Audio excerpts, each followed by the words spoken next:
ಗುರು series ಅಂತೂ ಸೋತಾಯ್ತು. ನಮ್ಮ India team last match ಆದ್ರೂ ಗೆದ್ದು ವಿನ್ನಿಂಗ್ ನೋಟಲ್ಲಿ ಎಂಡ್ ಮಾಡ್ತಾರೆ ಅಂತ ನೋಡಬೇಕಾಗುತ್ತೆ.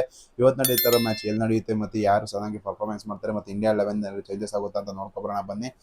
ಎಲ್ಲೋ ಗೈಸ್, ಎಲ್ಲರಿಗೂ ವೆಲ್ಕಮ್ ಟು ನಿಮ್ಮ ಯೂಟ್ಯೂಬ್ ಚಾನಲ್ ಪ್ರಜ್ವಲ್ ಅನಾಲಿಸಿಸ್.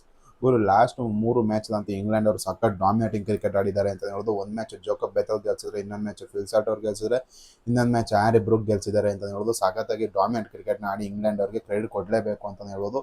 ನಮ್ಮ ಇಂಡಿಯಾ ಟೀಮ್ ಅವರು ವರ್ಲ್ಡ್ ಚಾಂಪಿಯನ್ಸ್ ತರ ಆಡ್ತಾನೆ ಇಲ್ಲ, ಯಾಕಂದ್ರೆ ಆಡ್ದಿರಂತ ವರ್ಸ್ಟ್ ಪರ್ಫಾರ್ಮೆನ್ಸ್ನ ಕೊಡ್ತಾ ಇದ್ದಾರೆ. ಎಲ್ಲ ಬ್ಯಾಟ್ಸ್ಮನ್ಗಳು ಕೂಡ ಕನ್ಸಿಸ್ಟೆನ್ಸಿ ಇಲ್ಲದೆ ಔಟ್ ಆಗ್ತಾ ಇದ್ದಾರೆ ಅಂತ ಹೇಳ್ಬೋದು. ಆ ಥರ ಇರೋದ್ರಲ್ಲೇ ಸ್ವಲ್ಪ ಚೆನ್ನಾಗಿ ಆಡಿದ್ರು ಅಂತ ಹೇಳಿದ್ರೆ ನಿಮಗೆ ಶ್ರೇಯಸ್ ಅಯ್ಯರ್ ಅಂತ ಹೇಳ್ಬೋದು. ಶ್ರೇಯಸ್ ಅಯ್ಯರ್ ಒಂದು ಸಖತ್ತಾಗಿ ಮಾಡ್ತಾ ಇದ್ದಾರೆ. ಕ್ಯಾಪ್ಟನ್ಶಿಪ್ ಅಷ್ಟೊಂದು ಚೆನ್ನಾಗಿಲ್ಲದಿರೋದು, ಆದರೆ ಬ್ಯಾಟಿಂಗ್ ಪರ್ಫಾರ್ಮೆನ್ಸ್ ಅಂತ ಚೆನ್ನಾಗಿದೆ ಶ್ರೇಯಸ್ ಅಯ್ಯರ್ ಅಂತ ಹೇಳೋದು. ಇರೋದ್ರಲ್ಲಿ ಅವರೇ ಬೆಸ್ಟ್ ಅಂತ ಹೇಳ್ಬೋದು. ಸೆಕೆಂಡ್ ಬರ್ತಾರೆ ನಿಮ್ಗೆ ಅಭಿಷೇಕ್ ಶರ್ಮಾ ಅವರು. ಇವತ್ತಿನ ಮ್ಯಾಚ್ ನಮ್ಗೆ ಏನಾದ್ರು ಇಂಡಿಯಾ ಗೆಲ್ಲಬೇಕಾಗುತ್ತೆ ಅಂತ ಹೇಳಿದ್ರೆ ನಿಮಗೆ ಸ್ಪಿನ್ನರ್ಸ್ಗಳನ್ನ ಕುಣಿಸಿ ನಿಮ್ಗೆ ಇನ್ನೊಬ್ಬರ ಅಕ್ಷರ್ ಪಟೇಲ್ ನಾನು ಕುಣಿಸಿ, ಇಲ್ಲ ಬೇಕಾದ್ರೆ ನಿಮಗೆ ಯಾರು ಇನ್ನೊಬ್ರು ಬ್ಯಾಟ್ಸ್ಮನ್ ನಾವು ಶಿವಮ್ ದುಬೆನಾರು ಕುಣಿಸ್ಬಿಟ್ಟು ನಿಮಗೆ ಶ್ರೇಯಸ್ ಶೆಡ್ಗೆನ ಕರ್ಕೊ ಬನ್ನಿ ಅಂತ ಹೇಳ್ತೀನಿ. ಶ್ರೇಯಸ್ ಶೆಡ್ಗೆ ಅವರು ಬೌಲಿಂಗ್ ಕೂಡ ಮಾಡ್ತಾರೆ ಮತ್ತು ಬ್ಯಾಟಿಂಗ್ ಕೂಡ ಮಾಡ್ತಾರೆ. ಶಿವಮ್ ದುಬೆಗೆ ನೀವು ಬೌಲಿಂಗ್ ಕೊಡಲ್ಲ ಅಂದ್ರೆ ಅವ್ರು ಬ್ಯಾಟಿಂಗ್ ಅಲ್ಲಿ ಅಷ್ಟೊಂದಿನ ಕಾಂಟ್ರಿಬ್ಯೂಟ್ ಮಾಡ್ತಾ ಇಲ್ಲ ಈ ಇಂಗ್ಲೆಂಡ್ ಸೀರೀಸಲ್ಲಿ ಅಂತ ಹೇಳ್ಬೋದು. ಹೌದು, T20 ವರ್ಲ್ಡ್ ಕಪ್ 2 ಬಾರಿ ಗೆದ್ದವು ಕೂಡ ಶಿವಮ್ ದುಬೆ ಅವರು ಚೆನ್ನಾಗಿ ಕಾಂಟ್ರಿಬ್ಯೂಟ್ ಮಾಡಿ ಗೆಲ್ಸ್ಕೊಟ್ಟಿದ್ದಾರೆ ಅಂತ ಹೇಳ್ಬೋದು.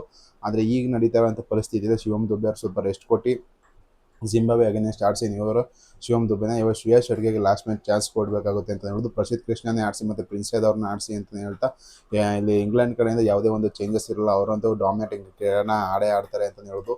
ಯಾಕೆ ಅಂತ ಹೇಳಿದ್ರೆ ಅವರು ಆ ರೀತಿಯ ಪರ್ಫಾರ್ಮೆನ್ಸ್ನ ಕೊಡ್ತಾರೆ. ಗುರು ಜಾಸ್ ಬಟ್ಲರ್ ಅವರು ಅಷ್ಟೊಂದು ರನ್ಸ್ ಕೂಡ ಸ್ಕೋರ್ ಮಾಡಿಲ್ಲ, ಆದರೂ ಕೂಡ ಅವರು 3 ಮ್ಯಾಚ್ ಗೆದ್ದಿದ್ದಾರೆ ಅಂತ ಹೇಳಿದ್ರೆ ಅವ್ರ ಬ್ಯಾಟಿಂಗ್ ಡೆಪ್ತ್ ಲೆಕ್ಕ ಹಾಕೊಳ್ಳಿದೆ. ಸ್ಯಾಮ್ ಕರ್ನ್ವರೆಗೂ ಬ್ಯಾಟಿಂಗ್ ಇದೆ ಗುರು. ಸ್ಯಾಮ್ ಕರ್ನೇ ನಿಮಗೆ ಕಳಪೆ ಬ್ಯಾಟ್ಸ್ಮನ್ ಎಲ್ಲ, ಯಾಕಂದರೆ ಆ ರೀತಿಯಾದಂಥ ಬ್ಯಾಟಿಂಗ್ ಕೇಪಬಿಲಿಟಿನ ಇಟ್ಕೊಂಡಿದ್ದಾರೆ ಸ್ಯಾಮ್ ಕರ್ನ್ ಅವರು ಕೂಡ ಅಂತಲೇ ಹೇಳ್ಬೋದು.